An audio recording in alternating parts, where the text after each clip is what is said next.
Title: Ashes and Embers ****. Book 1, When the Smoke Clears. Chapter 1, The Weight of Peace. The war had ended, but the dust had not yet settled. It was the morning after the first true sunrise in a year. The kind that wasn't obscured by smoke, spells, or sorrow. The kind that made you think, maybe we made it.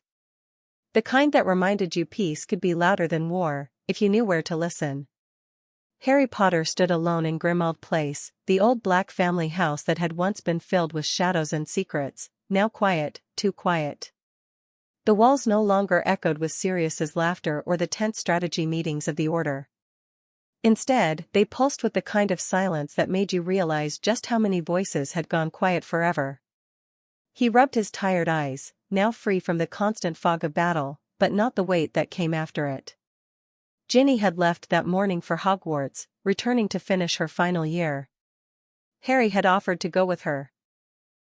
To visit, perhaps to find comfort in familiar walls, but she had smiled in that way she always did when she was about to say something difficult. She had kissed him gently, touched his cheek, and told him she needed space to remember who she was outside the war and outside him. He hadn't known what to say, only nodded. Somehow, he understood.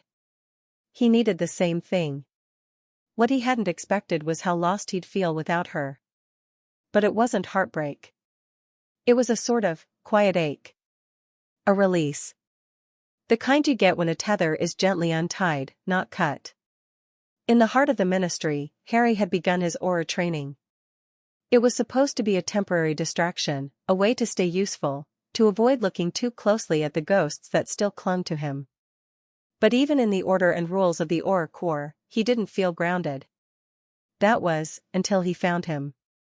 It happened 3 weeks into field training. A lead had come in about a skirmish of leftover Death Eaters, and Harry and his partner were sent to investigate.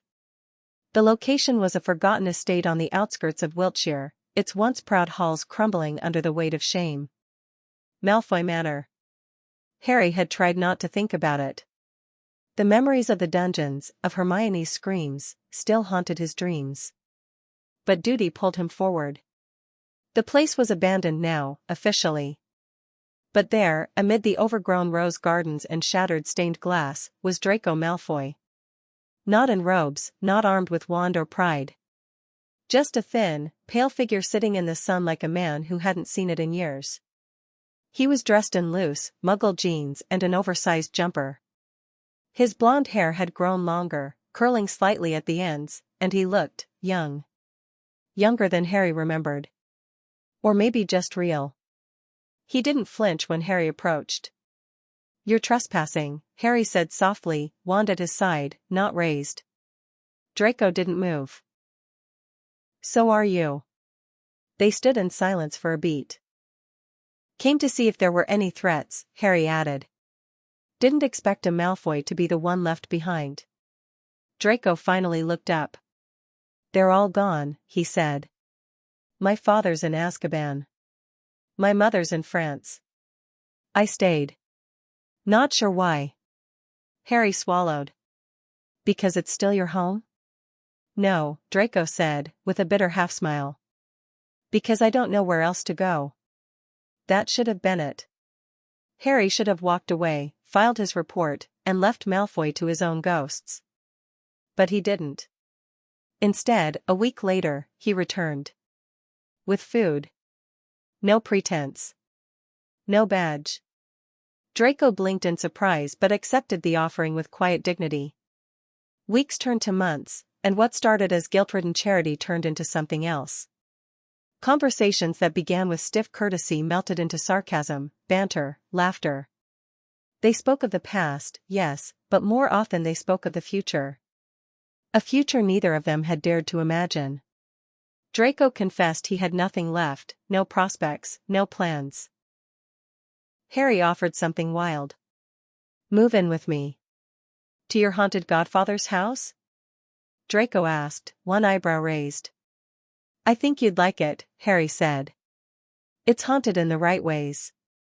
It was in that house, among bookshelves and broken heirlooms, that they began to build something resembling a life. Then came the letter. A quiet owl. No seal. No pomp. It read. I don't know who else to trust. His name is Teddy Lupin. And he has no one. Remus and Tonks had died in the final battle.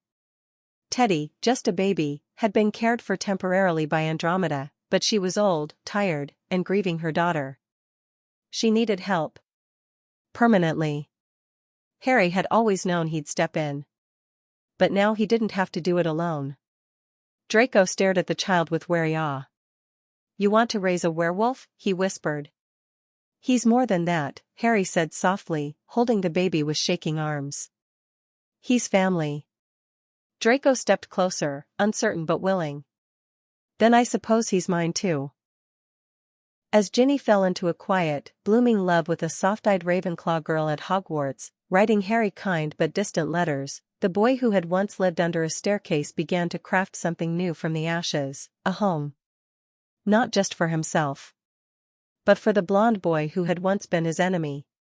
And for a child with hair that changed color when he cried, whose laugh sounded like hope.